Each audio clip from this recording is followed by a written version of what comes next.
로 23절 말씀을 한 목소리로 우리 함께 읽도록 하겠습니다. 누가복음 22장 7절로 23절까지 말씀입니다. 함께 읽습니다. 6월절 양을 잡을 무교절 날이 이른지라 예수께서 베드로와 요한을 보내시며 이르시되 가서 우리를 위하여 6월절을 준비하여 우리로 먹게 하라. 여짜오되 어디서 준비하기를 원하시나이까? 이르시되 보라 너희가 성내로 들어가면 물 한 동이를 가지고 가는 사람을 만나리니 그가 들어가는 집으로 따라 들어가서 그 집 주인에게 이르되 선생님이 내게 하시는 말씀이 내가 내 제자들과 함께 유월절을 먹을 객실이 어디 있느냐 하시더라 하라. 그리하면 그가 자리를 마련한 큰 다락방을 보이리니 거기서 준비하라 하시니 그들이 나가 그 하신 말씀대로 만나 유월절을 준비하더라. 때가 이름에 예수께서 사도들과 함께 앉으사 이르시되 내가 고난을 받기 전에 너희와 함께 이 유월절 먹기를 원하였노라. 내가 너희에게 이르노니 이 유월절이 하나님의 나라에서 이르기까지 다시 먹지 아니하리라 하시고 이에 잔을 받으사 감사기도 하시고 이르시되 이것을 갖다가 너희끼리 나누라. 내가 너희에게 이르노니 내가 이제부터 하나님의 나라가 임할 때까지 포도나무에서 난 것을 다시 마시지 아니하리라 하시고 또 떡을 가져 감사 기도하시고 떼어 그들에게 주시며 이르시되 이것은 너희를 위하여 주는 내 몸이라. 너희가 이를 행하여 나를 기념하라 하시고 저녁 먹은 후에 잔도 그와 같이 하여 이르시되 이 잔은 내 피로 세우는 새 언약이니 곧 너희를 위하여 붓는 것이라. 그러나 보라 나를 파는 자의 손이 나와 함께 상위에 있도다. 인자는 이미 작정된 대로 가려니와 그를 파는 그 사람에게는 화가 있으리로다 하시니 사람들이 서로 묻되 우리 중에서 이 일을 행할 자가 누구일까 하더라. 아멘. 하나님 말씀이었습니다. 좋으신 하나님, 이제 주의 말씀 들으려고 합니다. 주께서 이 시간에 친히 오시어서 주의 말씀을 전해주시고 이 시간에 말씀을 들을 때 주의 음성으로 들려지는 은혜가 있게 도와 주옵소서. 예수님의 이름으로 기도합니다. 아멘. 우리 지난주에 우리가 봤던 말씀의 두 번째 시간입니다. 탐심이 그 마음에 사로잡았다. 이 유월절이라고 하는 명절이 다가왔습니다. 유월절이라고 하는 무교절, 유월절이라고 하는 날이 있고 그 전주를 무교절이라고 하는 거예요. 이 무교절이라는 건 뭐냐면 이스라엘 백성이 출애굽을 할 때 마지막 재앙이 뭐였죠? 장자의 죽음이었잖아요. 그때 하나님의 천사가 이스라엘 백성에게 이렇게 얘기를 합니다. 너희들이 양을 한 마리를 잡아서 양 피를 문설주, 문에 발라라. 문 이렇게 지붕에 문설주 있죠? 거기에 바르면 죽음의 사자가 너희 집을 넘어갈 것이다. 그래서 이제 믿음으로 순종해서 양을 잡아서 문설주에 양 피를 바른 집은 죽음의 사자가 유월, 이제 한문 성경이잖아요. 이제 영어로 말하면 pass over, 넘어갔다. 한문으로 하면 월담했다. 유월. 그래서 죽음의 사자가 넘어간 것을 기념하는 날을 유월절이라고 얘기를 합니다. 근데 이제 유월절이라고 하는 것이 그 후로 명절이 돼서 계속 후대들에게 그 유월절을 통해서 하나님이 우리 민족을 어떻게 사랑하셨고 우리를 애굽에서 어떻게 구원하셨는지를 자손들에게 계속 가르쳐주는 명절입니다. 가장 큰 명절이에요. 근데 이제 이 유월절을 지내기 전에는 일주일을 이제 무교절이라고 하는데, 무교절이라고 하는 건 뭐냐면 일주일 전에 모든 사람들이 이제 성전에 모입니다. 성전에 모여서 집회를 열고 그 다음에 각자 집으로 돌아가서 이제 그 식구들과 함께 텐트를 치고 그때는 다 명절이라 쉽니다. 나라가. 그럼 광야로 나가서 이제 광야에서 이제 뭐 한다고 그러죠? 캠핑을 하는 거예요. 캠핑. 캠핑을 하면서 원래 우리 선조들이 이렇게 광야에서 40년 동안 고생을 했고 하나님이 우리 민족을 어떻게 사랑해 주셨으며 지켜주셨는지를 같이 나누는데, 그때는 또 어떻게 하느냐면 캠핑을 마치는 날에는 목요일이면 캠핑을 마칩니다. 야외에서 캠핑을. 그 집에 돌아가면 다시 집에서 무교절 파티를 열어요. 이 무교절 6월절 파티라고 하는데, 이 파티 때는 그 밖에서 있는 동안에도 뭘 먹느냐면 아무거나 먹는 게 아니라 그 양을 잡았잖아요. 그 양을 이제 잡은 양 고기, 그리고 그 일주일 동안 먹어야 할 그 고기예요. 고기와 또 누룩이 들어가지 않은 밀 전병, 그리고 쓴 나물을 반찬으로 해서 이렇게 먹는 거예요. 그래서 너희 조상들이 이렇게 고생했다라는 것을 기념하고 끝나고 나는 이 목요일 날에는 큰 파티를 엽니다. 이것이 이제 6월절 파티라고 여는 거예요. 이제 6월절을 이제 2, 3일 남겨놓고 파티를 여는 6월절 만찬이 됐다는 겁니다. 그래서 이제 예수님과 제자들이 오늘의 배경이 되는 6월절 무교절 만찬을 이제 가지려고 합니다. 근데 우리는 이것을 이제 잘 모르니까 한마디로 우리가 잘 알게끔 하는 단어가 있어요. 그게 뭐냐면 뭐라고 그래 이거를? 최후의 만찬이다. 그렇죠. 레오나르도 다빈치가 이렇게 그린 최후의 만찬. 이것을 우리 최후의 만찬이라고 하죠. 또 이 최후의 만찬을 우리가 또 잘 알아요. 왜 잘 알죠? 우리는 뭐를 떼어요? 성찬을 떼죠. 이것이 바로 최후의 만찬, 그것이 배경이 되는 것은 6월절 만찬이고, 이것이 예수님과 제자들이 마지막 만찬, 식사를 즐긴 것이기 때문에 최후의 만찬이고, 예수님이 이것을 기념하라 그래서 우리는 기념하는 것을 뭐라고 그래요? 성찬이라고 하는 겁니다. 자, 그래서 이제 6월절 만찬을 이제 지내야 되는데, 문제가 있습니다. 무슨 문제가 있죠? 첫째 문제는 지난주에도 제가 한번 말씀드렸습니다만은 예수님을 포함한 13명이 들어갈 큰 방이 없어요. 가난하던 그 시절에 무슨 큰 방이 어디 있었겠습니까? 두 번째는 위험해요. 지금 예수님이 3일 후에 죽습니다. 로마 군인과 백부장과 종교 지도자들이 예수를 죽이려고 합니다. 죽이는 죄목은 반역죄입니다.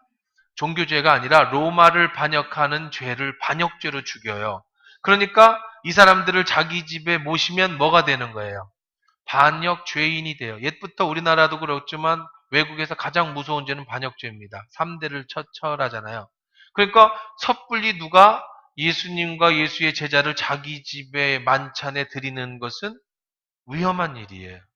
그런 장소도 없고 또 그런 거를 베풀 만한 그렇게 누가 용기를 내서 베풀 만한 사람도 없어요. 그러나 예수님과 제자들은 지금 6월절을 지켜야 됩니다. 그래서 오늘 예수님이 제자들에게 이렇게 얘기합니다. 자, 두 제자를 보내면서 베드로와 요한을 보내면서 야, 가서 성에 가면 한 남자를 보게 될 것이다. 여기 우리나라 성경에는 어떤 사람을 만날 것이라고 했는데 우리나라는 남녀가 없이 그냥 사람이라고 하지만 영어나 그다음에 히브리어나에 보면 그 모든 명사에는 남성 명사와 여성 명사가 있어요. he, she 이렇게 구별하잖아요. 여기 본문의 원어에는 남자입니다. 남자인데 특이하게 물 항아리를 머리에다가 이고 가는 남자를 볼 것이다. 그러는 거예요. 여자는 다 물 항아리를 옛날 사람들 다 이고 다녔어요. 우리나라나 이스라엘 사람들이나 사마리아 여인이 물길로 왔다 예수님 만난. 그런데 신기하게 누가 물을 머리다 이고 가요? 남자가 물을 이어가거든 쫓아가라. 거기서 말하는 게 아니야. 스토킹을 하라는 거예요. 쫓아가서 그 집에 들어가면 대놓고 이렇게 얘기하래요. 그 집주인에게 이르되 선생님이 내게 하는 말씀이, 여기서 선생님은 예수님이겠죠? 내게는 그 남자이겠죠? 하는 말씀이 이제 여기 따옴표입니다. 여기서는 예수님은 예수님이 내 제자들과 함께 6월절을 먹을 객실이 어디 있느냐 이렇게 하시더라. 예수님이 뭐 해놨습니까? 가서 키 받아와라. 뭘 해놨다고요? 예약해놨다고요. 그럼 주인이 누구예요? 그 집 주인이 어디를 찾아가야 됩니까? 어느 호텔로 가야 됩니까? 가면 물 항아리를 이고 가는 어떤 남자를 만날 건데 가서 쉽게 우리식 지금식으로 얘기하면 열쇠 주세요. 어디서 6월절 만찬을 먹을까요? 라고 하는 거예요. 신기하죠? 어떻게 예수님이 예약을 했지? 인터넷, 요즘 선전에서 트랩하고, 뭐, 호텔 패스, 뭐, 이렇게, 서치를 해가지고, 우선은 방이 어떻게 해야 돼요? 커야지. 그죠? 13명이 들어가야 돼. 큰 방을 찾아봐야 돼. 인터넷으로 검색을 해서. 그 다음에 이제 쭉 두 번째는 저녁 식사를 우리끼리 먹을 수 있도록 차려주는 호텔이어야 돼. 그러면 그렇게 호텔 만찬을 할 수 있는 데를 찾고 가격을 비교하고 이제 신용카드로 결제를 하고 이제 며칠 날 오세요. 그러면 이제 가면 되는데 예수님 시절에는 무슨 트래바고가 있고 호텔 패스가 있고 예수님 시절에 누가 어디 예약을 하고 그러겠어요. 근데 오늘 성경은 완전히 예수님이 지금 시대처럼 제자들을 보내서 키 받아오라고. 어디 가세요? 무리 있는 남자가 가서 뭐라고 얘기해요? 다른 얘기 아무것도 하지 마. 키 어딨냐? 우리 선생님이 우리 밥 먹을 집이 어딨냐? 그렇게 물어보면 어떻게 할 거다? 키를 줄 거다. 자, 그래서 이제 예수님이 믿는 제자 아무나 그렇게 보내면 안 돼요. 왜냐하면 또 코웃음 치고 안 갈 거 아닙니까? 근데 이제 갈 만한 제자를 보냈어요. 이거 어디서 한번 좀 우리가 본 거 비슷한 거 한번 보지 않았어요? 어디서 봤죠? 네?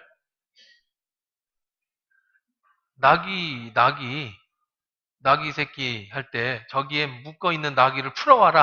그러면 제자들이 왜 도둑놈이야? 왜 남의 걸 풀어가? 그러면 뭐라고 해라? 주가 예약해놨으니까 가서 풀어와라. 그래서 지난번에 이렇게 풀어왔잖아요. 뭐 막무가내로 예약해놨다는 거에 가서 풀어와라. 집 예약해놨다는 거에 방 예약해놨다는 거에 가서 키 받아와라.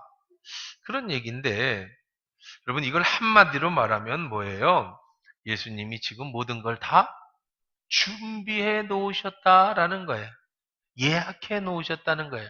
13명이 들어갈 방, 이 무서운 시대, 지금 괜히 걸렸다가는 반역죄에 엮일 만한 그런 상황에서 이 어려운 상황에서 누군가의 집을 예수님이 다 예약해 놨어요. 준비해 놨어요. 할렐루야. 예수님이 다 준비했으니까 너는 가서 뭐 하기만 해라? 열쇠만 받아오기만 해라. 가서 나귀를 풀어오기만 해라. 왜냐하면 예수님이 다 준비해 놨으니까. 오랜 신앙생활 하신 분들은요, 엉망으로 한 사람들 말고요, 진짜로 신앙생활 제대로 하신 분들은 한번 생각해 보십시오. 여러분 인생을 돌이켜 보세요. 우리의 인생 고비고비마다, 기회마다 하나님이 다 예약해 놓으신 것들, 준비해 놓으신 것들을 우리가 걸어왔어요. 그렇지 않습니까? 그것을 정말로 이 말이 믿어지고 이것이 정말 그렇다고 느껴지는 사람은 제대로 신앙생활하는 사람이고 잘 모르겠는 사람은 아직 예수님 못 만났거나 뭐가 뭔지 모르시는 분들이 우리 인생은 다 하나님이 제가 지금 이 나이 될 때까지 뒤를 돌아보니까 앞은 몰라요. 앞은 왜 모르죠? 아직 안 살았으니까. 앞으로도 예약되어 있겠죠. 하나님이 다 예약해 놓으신 게 있겠죠. 내 인생에서 주님 만날 날까지 다 준비해 놓으셨겠죠. 그렇죠? 우리가 태어나기 전부터 하나님 우리에 대한 모든 것을 다 준비해 놓으셨다고 했으니까. 그런데 뭐는 알 수 있냐면 나의 살아온 과거를 뒤돌아보면 하나님이 이렇게 해 놓으셨다. 알 수 있게 되는 거예요. 제 인생에 봐도 그렇습니다. 고등학교 다닐 때 보면 참 저는 고등학교 다닐 때나 중학교 다닐 때는 좀 문제아 비슷했어요. 뭐 그렇게 공부를 잘하지도 못했고, 뭐 하여간 그렇게 뭐 내세울 게 하나도 없어요. 고등학교도 실업계 고등학교 나와서 고3 때까지 전 취업을 하려고 돈을 벌려고 저 경기도 어디에 있는 공단에 이력서도 넣어가지고 합격해서 이제 2학기 끝나면 취업 나가려고 실업계 고등학교였으니까 그걸 다 준비하고 있던 뭐 계좌가 될 생각도 안 하고 뭐 큰 꿈도 없어요. 당장 나는 월급이나 좀 받아서 어떻게든 살아봐야겠다라는 그런 생각을 가지고 있었는데 뒤돌아보니까 그렇게 눈에 안 띄는 어쩌면은 좀 뭐랄까요 이렇게 문제와 비슷한 난데 중학교 고등학교 때 삶을 살펴보면 초등학교 때는 잘 모르겠지만 참 좋은 선생님들이 내 옆에 있었어요. 평생에 기억 남는 너무 좋은 스승들이 늘 내 옆에 있었어요. 눈에 띄지도 않고 어떻게 그냥 좀 현찮은 사람인 나를 사랑해주고 이뻐해주고 나를 정말 지금도 생각하면 너무 감사한 선생님들이 늘 내 옆에 있어서 좋은 만남이 있었어요. 대학교에 들어가서 3월 1일 날 이제 우리가 입학을 하잖아요. 3월 2일 날 입학하잖아요. 3일째니까. 3월 21일에 평생의 반려자를 대학에서 만났어요. 한 2주 만에. 대학 갔더니 2주 만에 그 여자가 거기가 있더라고. 물론 제 아내는 나를 볼 때 뭐라 그랬겠어요? 대학에 갔더니 거기 내가 있다고 그랬겠지. 그러니까 살아보니까 거기에 하나님이 준비시켜놨어. 제 아내는 공부 잘하는 여자였어요. 자기가 그래. 공부 잘하는데 선생님 되려고 교대인가 사대인가 시험 봤는데 떨어졌어요. 저희 때는 이제 정기 후기 전문대잖아요. 그래서 왔다는 거야. 떨어져서 재수는 안 시켜준다고 그래갖고. 나는 잘해서 간 건데. 나는 학교에서 공부를 진짜 우리 학교에서 공부를 잘해서 간대인데 제 아내는 떨어져서 왔대. 본인이 그래. 내가 뛰어본 건 아니에요. 근데 어쨌든 가니까 거기에 제 아내가 있더라. 신학을 하고 외국을 유학을 가려고 이제 제가 대학원을 가려면 제가 고등학교를 좀 형편없이 나오다 보니까 영어가 딸려. 대학원을 가야 되겠는데 대학은 뭐 아무 대학을 나와도 대학원을 가야 되니까 대학원을 가야 되는데 영어가 아무리 봐도 딸리더라고요. 그래서 유학을 가야겠다. 근데 돈이 없어요. 제가 뭐 유학 갈 돈이 어디 있습니까? 그 전세금 어머니 아버지가 해외 나가실 때 선교 나갈 때 500만 원짜리 집 전세금이 있었어요. 이거 빼갖고 유학을 가야겠다. 근데 저희가 이제 신학교에 들어가서 나중에 이제 일반 대학을 졸업하고 신학교를 갔는데요. 그 신학교에서 이제 필리핀으로다가 단기 선교를 다녀왔습니다. 필리핀 단교소를 강교를 갔다가 필리핀 유학생을 만났어요. 그래서 야 세상에 필리핀으로도 유학을 오네. 지금 30년 전 얘기예요. 그러니까 필리핀으로도 유학을 오네. 그래서 얼마 드냐니까 한 달에 40만 원 든대. 한 달에 40만 원이 그 먹고 자고 학교 다니고 공부하고 다 가르쳐주는 비용이에요. 주일날 교회에서 만났어요. 그 유학생들을. 그래? 그럼 난 500만 원이 있으니까 가는 경비 빼고 10달 400만 원. 그럼 필리핀 유학 가야 되겠다. 그래서 필리핀 유학 이제 휴학을 하고 필리핀 유학 사무소를 찾아가서 적어준 대로. 근데 없어졌어요. 학원이 그 유학원이. 그래서 다른 유학원을 찾아갔더니 제가 필리핀을 가려고 합니다. 그러니까 거기 이제 광고를 보고 가니까 필리핀 가면 발음이 시원찮으니까 정식으로 영어를 배울 수 있는 영국으로 가라는 거예요. 돈이 없습니다. 그랬더니 영국에 싼 학교가 있는데 거기 10달에 그 당시 500만 원이래. 10달에 500만 원. 거기도 호텔이었는데 개조를 해서 뭐 이렇게 또 설명을 해줘요. 그래서 그래? 비슷한 돈이면 영국을 갈 수 있구나. 그래서 이제 관광 비자로 들어가서 그 옆에가 프랑스인데 갔다 오면 또 3개월 연장되고 막 편법을 가르쳐 주면서 그 돈으로 갈 수 있다는 거예요. 필리핀을 가지 말고 영국으로 가래. 그래서 그러겠다. 그래서 영국을 갈 준비를 다 마쳤습니다. 그리고 이제 학교를 갔어요. 학교에 이제 휴학계를 내고 또 국제학생증 증후도 만들고 이렇게 신학교를 갔는데 거기에 어떤 남자를 만났는데 이 남자가 누구냐면 제가 전도사로 있던 교회에 그 교회 청년이 약사였는데 약사 남자친구예요. 그래서 제가 이제 몇 번 만난 적이 있어요. 그래서 전사님 어쩐 일이세요? 그랬더니 제가 지금 유학을 가려고 제가 이런 서류를 띄러 왔습니다. 형제님 어떤 일이세요? 그랬더니 제 친구가 호주에서 유학을 하고 있는데 대학원을 가려고 서류를 좀 띄워달라고 부탁해서 그거 띄러 왔습니다. 그래요. 그래서 제가 귀가 솔깃했어요.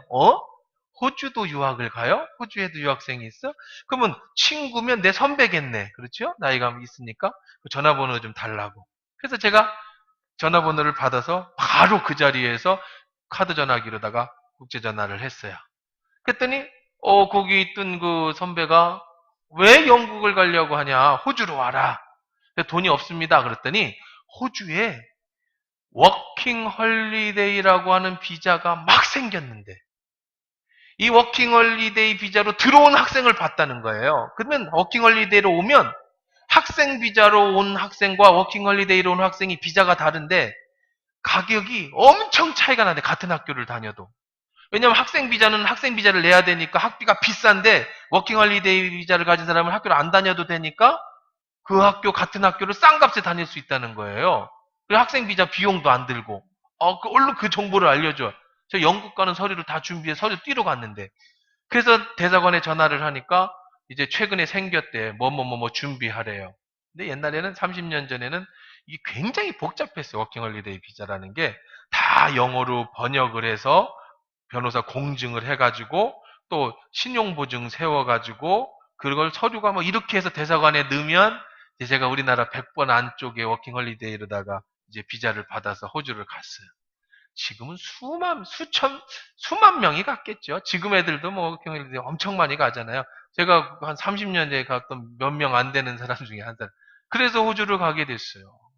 이 기가 막힌 만남 아닙니까? 준비되심이 아니에요. 제가 필리핀을 갈 수도 있고 영국을 갈 수도 있었는데 그날 거기서 만나서 갑자기 돌려서 호주로 갔는데 갔죠. 갔더니 싼 값에 이제 학교를 다닐 뿐만 아니라 워킹 홀리데이는 공식적으로 일을 할 수 있는 이런 자격을 줘요. 알바를 할 수 있는 말 그대로 워킹이니까 20시간 일할 수 있는 세금을 면제해주는 그래서 세금을 낼 수 있는 티켓을 줍니다. 그래서 제가 알바를 할 수 있어서 공식적으로 그러고 낮에는 일을 하고 밤에는 일을 하고 낮에는 어학원을 다녔는데 그 해에 그 힐송이라고 하는 유명한 그 호주의 그런 그 예배당 하는 데가 있어요. 거기 신학교가 있어요. 신학교. 힐송 신학교는 아닌데 그런 어셈블리 오브 갓 계통의 신학교가 굉장히 큰 신학교입니다. 아주 큰 신학교인데 그 신학교에 한국인을 처음으로 받는다는 거예요. 유학생을. 그러면서 한국의 유학생을 모집하면서 호주에 와 있는 학생 중에 언어 연수도 시켜주고 언어 연수한 걸 학점으로도 인정해주고 거기를 패스하면 정식으로 입학 자격증을 준다는 거예요. 근데 학비가 한국 돈으로 150만 원 더 안 했어요. 야, 이거는 뭐 거저죠, 거저. 그리고 학교가 얼마나 좋은지 몰라. 수영장, 스쿼시장, 테니스장, 축구장까지 있는 어마어마한 큰 학교입니다. 그 기숙사까지, 부부 기숙사까지 있어서 밥도 해 먹을 수 있는. 하나님 은혜로 3개월 만에 간지 그 학교로 입학을 시켜주신 거예요. 여기서 준비해 갖고 갔더라면 수천만 원이 들었겠죠. 유학 비자부터 시작해 갖고. 근데 그렇게 하나님이 만나서 거기서 일을 엮어서 일할 수 있게 해주시고 학교를 계속 다닐 수 있게 해주시고 이 모든 것이 다 잘 되고 있던 차에 이제 하나교회에서 어려운 이제 IMF가 터지고 오면 좋겠다라고 하는 우리 장로님들 연락이 오시고 그래서 고민을 많이 하다가 이제 그래도 어떻게 하겠어요. 또 하나님 부르시는 곳이니까 학교를 이제 다 못 마치고 그 학교를 거기는 이제 2년을 마치면 2년 디플로마를 주고 영국식 제도입니다. 3년을 마치면 바첼라를 주고 이렇게 학위가 달라요.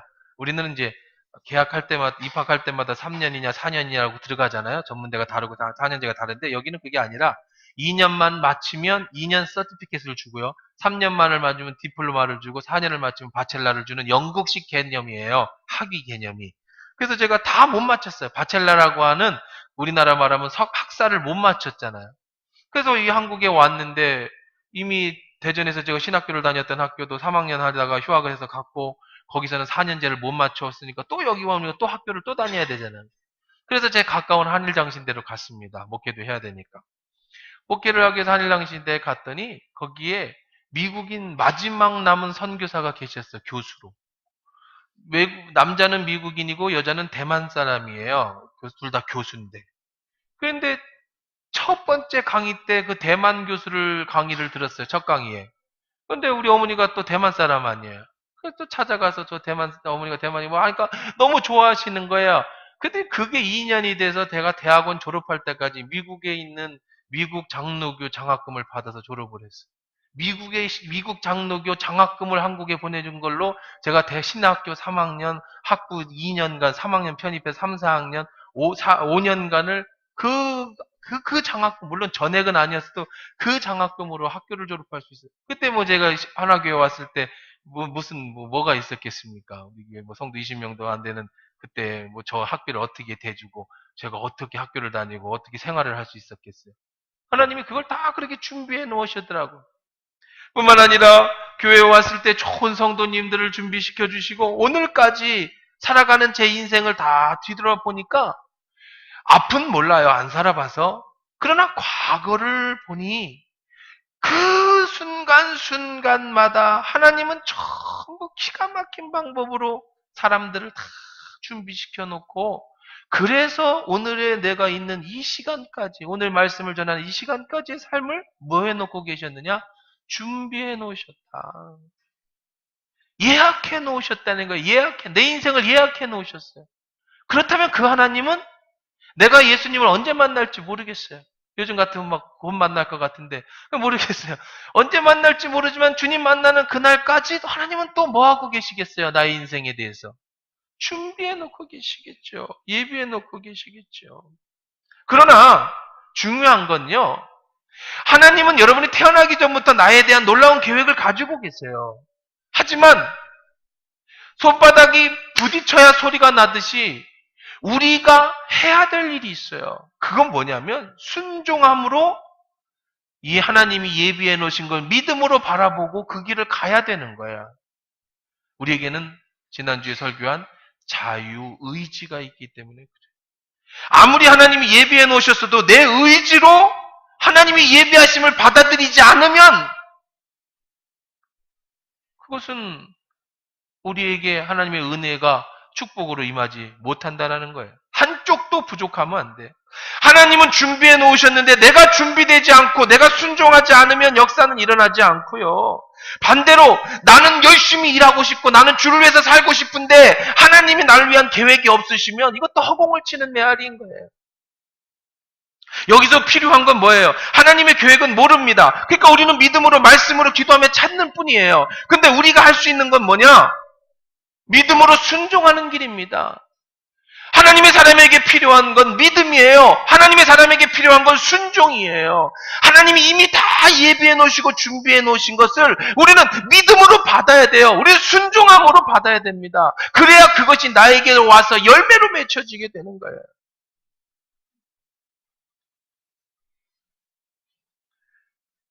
우리가 사업도 열심히 해야 됩니다. 직장도 열심히 다녀야 됩니다. 왜요? 그렇게 열심히 할 때 하나님의 역사가 만나지는 거지. 운명으로 하나님은 다 준비해 놨으니까 나는 가만히 있어도 그렇게 될 거다?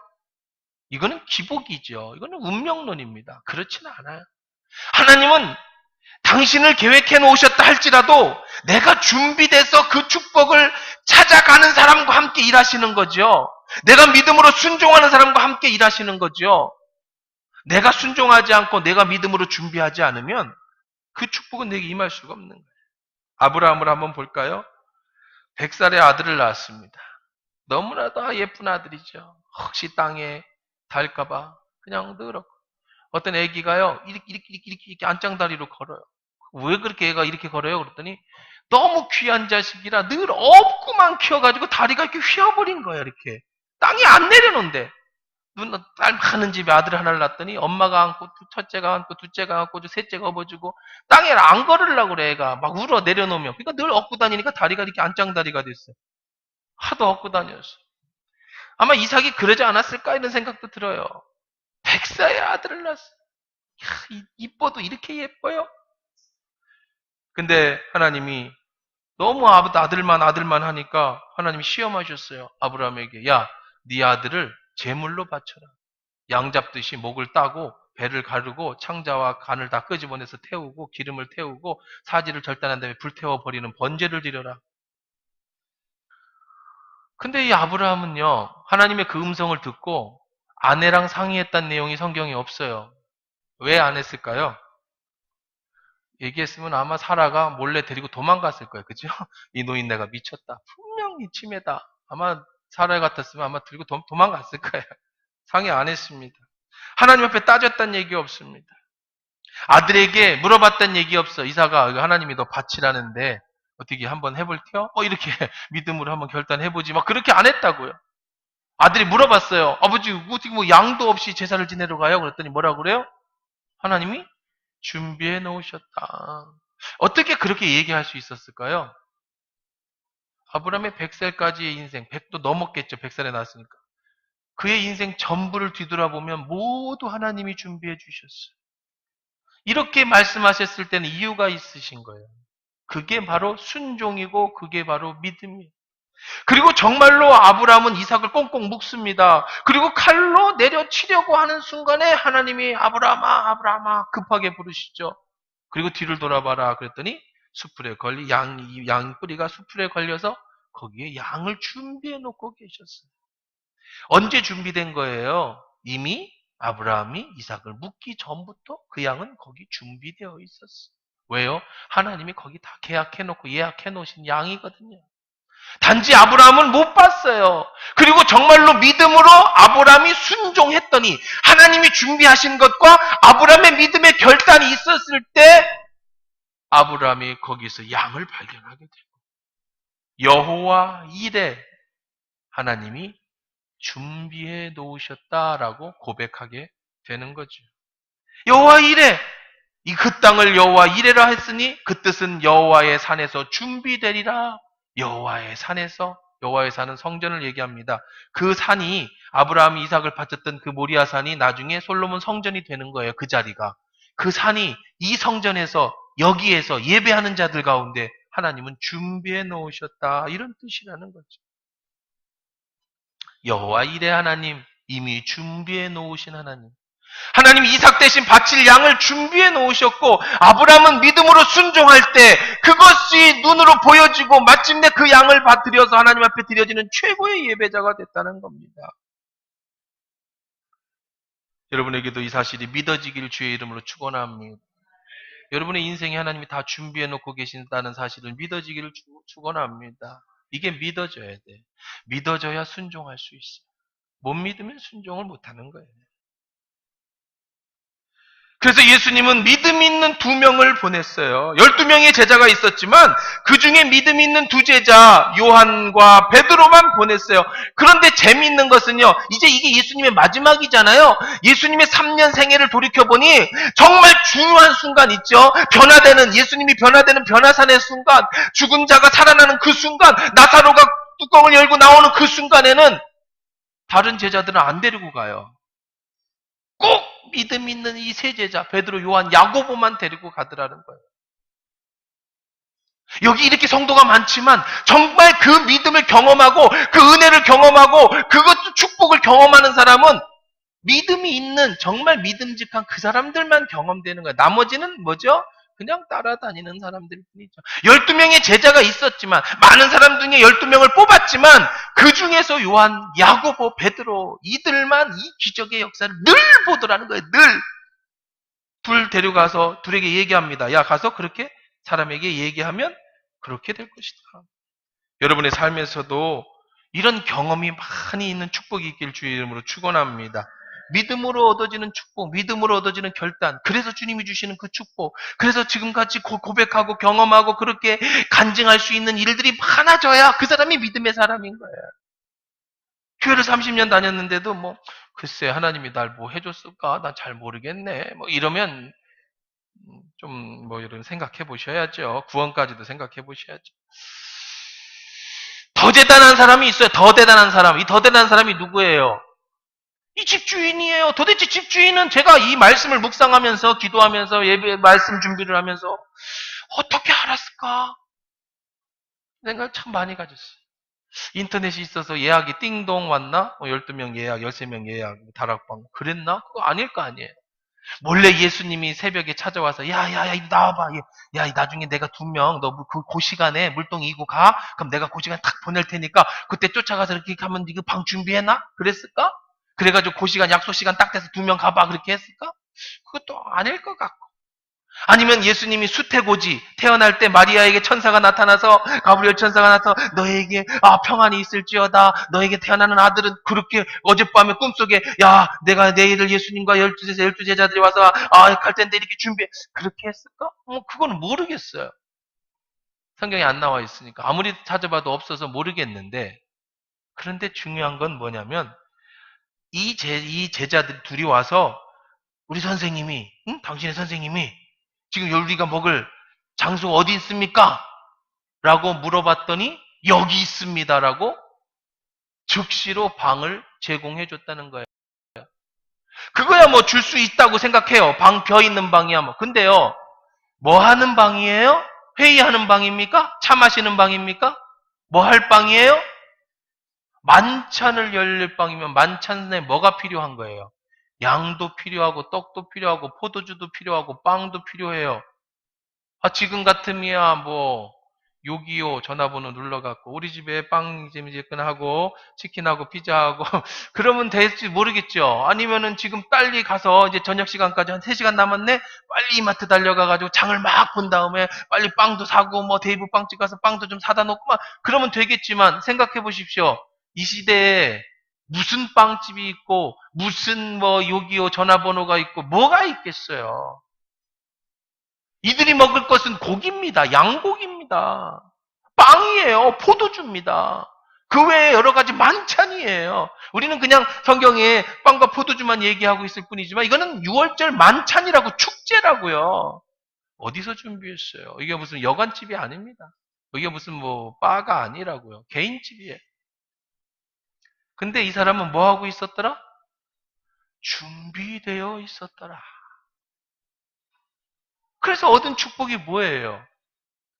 자기네 집에서 내가 준비한 음식으로 예수님이 최후의 만찬을 드시고 평생의 주님 오실까지 기념하라는 그 식사를 만들고 여기서 나온 마지막 포도주를 드시고 여기서 나온 마지막 빵을 드시고 예수님이 십자가에서 죽으셨어요. 마지막 만찬을 준비하는 축복을 받았다고.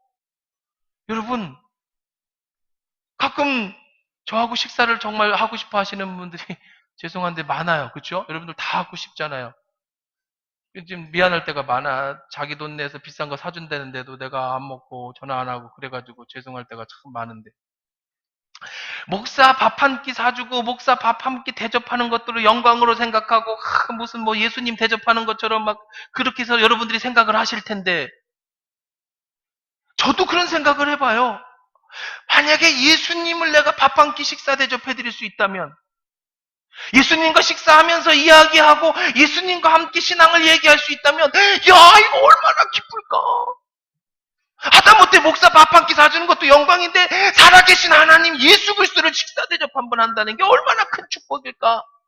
근데 이름 모를 이 사람 물론 신학자들은요 이게 누굴까를 고민을 많이 했어요. 그래서 자기 집을 이 정도로 할 수 있는 사람이면 마가의 아버지 정도는 되지 않았겠나. 왜냐면 마가의 다락방에 120문도가 기도했을 정도니까 그 집이 아니었을까? 이 다락방이라고 했으니까 아니다. 아리마대 요셉이 큰 부자였고 예수님 찾아와서 어떻게 영생을 얻을 수 있겠습니까? 해서 나중에 부자, 그 큰 부자가 집에 돌아가잖아요. 그럼 나중에 자기의 무덤을 예수님께 드려요. 한 번도 넣지 않은 무덤입니다. 새 무덤입니다. 이거는요, 우리나라 돈으로 치면 수십억 원어치의 무덤이 예수님이 아무데나 묻힌 게 아니에요. 이스라엘의 무덤은요, 또 쓰고 또 쓰고 또 쓰는 거예요. 그러니까 우리나라 말로 말하면 납골 땅인가 계속 집어넣는 그 조그만 땅에서 사람 죽으면 더 어떻게 해요? 근데 아리마대 요셉이 자기를 위해서 처음으로 무덤을 샀어요. 이거 엄청 비싼 무덤입니다. 그걸 예수님은 기꺼이 드렸어요. 그 부자가. 아마 그 집이 아니었겠는가. 이거 생각은 여러 가지로 할 수 있어요. 왜냐하면 예루살렘 성에서 이 많은 사람이 들어가서 밥을 즉시로 준비하고 할 수 있는 방이 몇 개 안 된다. 그러니까 그게 누군지는 몰라. 성경에 안 나오니까. 예수님 만나면 물어봐. 누구예요? 마지막 식사 대접한 사람이? 그냥 그 전까지는 우리는 모르잖아요. 분명한 건 누군지는 모르지만 이 사람은 예수님의 마지막 최후의 만찬에 식사를 대접해준 영광의 사람이었다는 거죠. 누가? 준비되어 있는 그 사람이. 어떻게 알았을까? 그건 몰라요. 선생님이라고 했으니까 제자이겠지만. 여러분, 기쁨으로 순종해서 하나님이 준비하신 그 축복을 누릴 수 있는 저와 여러분 되시길 주의 이름으로 축원합니다. 시간이 가지만 오늘은 한 5분 정도만 더 양해를 구하고 우리 다음에 한 번 더 봅시다. 안 그러면 함심이 그 마음을 사로잡다 3 나가야 되는데 진도가 나가야지, 그렇죠? 2만 해도 될 것 같아요, 여기는. 그게 뭐냐면 그런데 반대의 사람이 있어요. 누구예요? 가룟 유다예요. 3년을 예수님을 따라다녔지만 마음을 열지 않았어요. 3년을 따라다녔지만 예수님을 준비하지 않았어요. 우리 21절 한번 크게 읽어봅시다. 시작.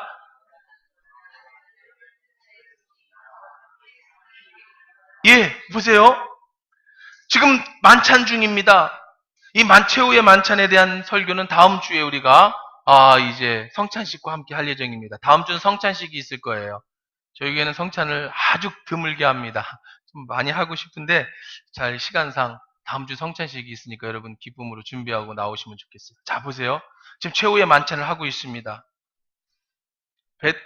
가룟 유다가 여기 있는 떡을 먹으려고 손을 딱 떡 광주 그릇에 손을 딱 넣었어요. 그랬더니 예수님이 손을 딱 잡으셨어요. 빼지 못하게. 그리고 이렇게 말했어요. 뭐라고 말씀하셨어요? 보라, 나를 파는 자의 손이 나와 함께 상우에 있다. 다른 성경에는 떡방죽 그릇에 손을 넣는 자가 나를 팔 자다. 아주 구체적으로 얘기하지만 오늘 시간상 다른 성경 찾기는 힘들고 오늘 누가복음대로라면 손을 그 위에다 얹고 뭐라고 그랬어요? 나와 함께 상우에 있는 그 사람이 나를 뭐 할 거다? 아주 대놓고 얘기하셨어요. 가룟 유다가 나 팔 거다.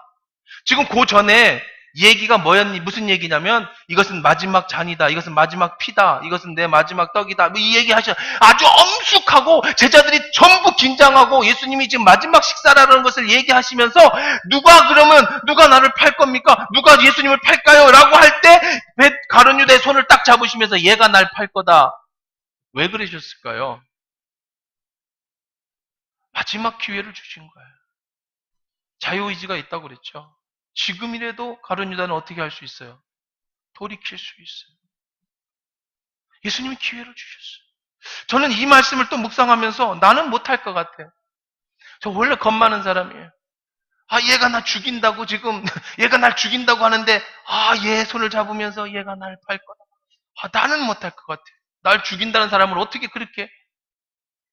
근데 예수님은 마지막 가룟 유다의 손을 잡아주시면서 회개의 기회를 주셔요. 3번의 기회를 주십니다.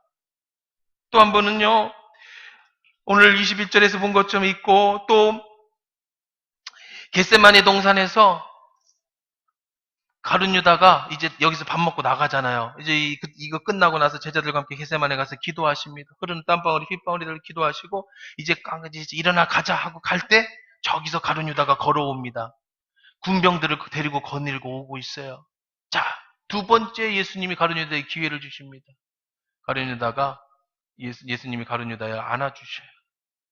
안아주시면서 귀에다 대고 다시 말씀해 주셔요.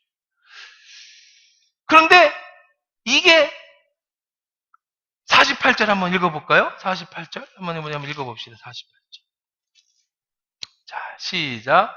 예수께 입을 맞추려 가까이 하는지라 예수께서 이르시되 유다야 내가 입맞춤으로 인자를 파느냐.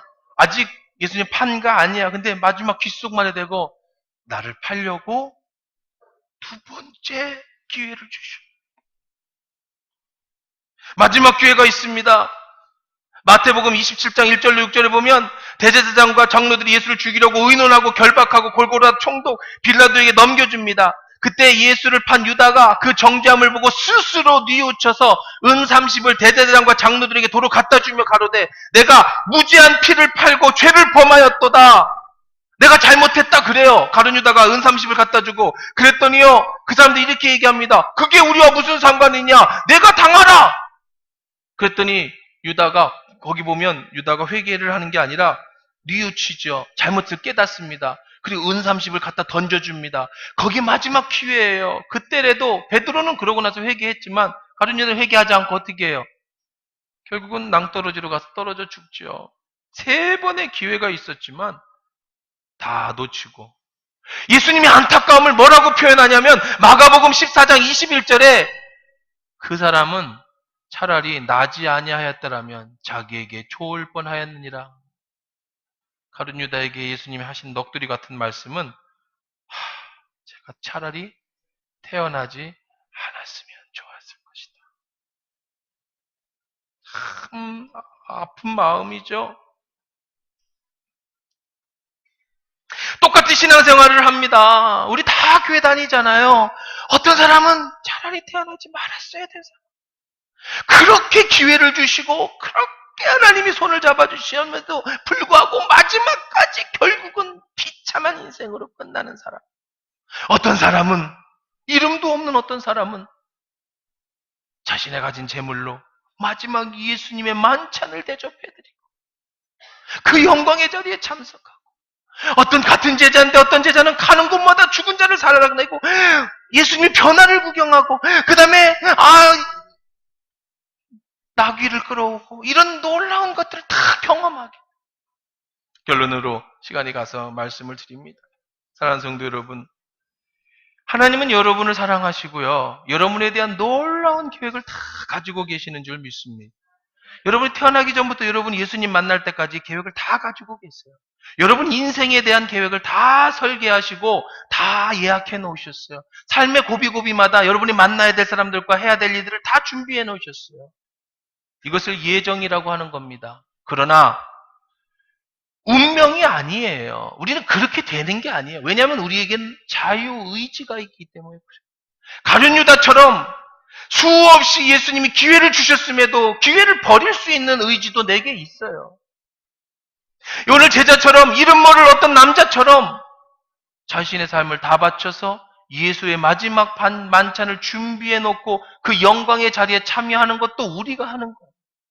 하나님이 다 준비해 놓으셨다면 이제 여러분이 믿음으로 순종해서 믿음으로 결단해서 주님이 주시는 모든 축복, 주님이 오시는 날까지 여러분을 향해 가지고 계신 모든 예정되어져 있는 모든 은혜의 축복을 받아 누리실 수 있는 그 축복을 누리는 저와 여러분 되시기를 주의 이름으로 축원합니다. 우리 일어나서 기도하십시오.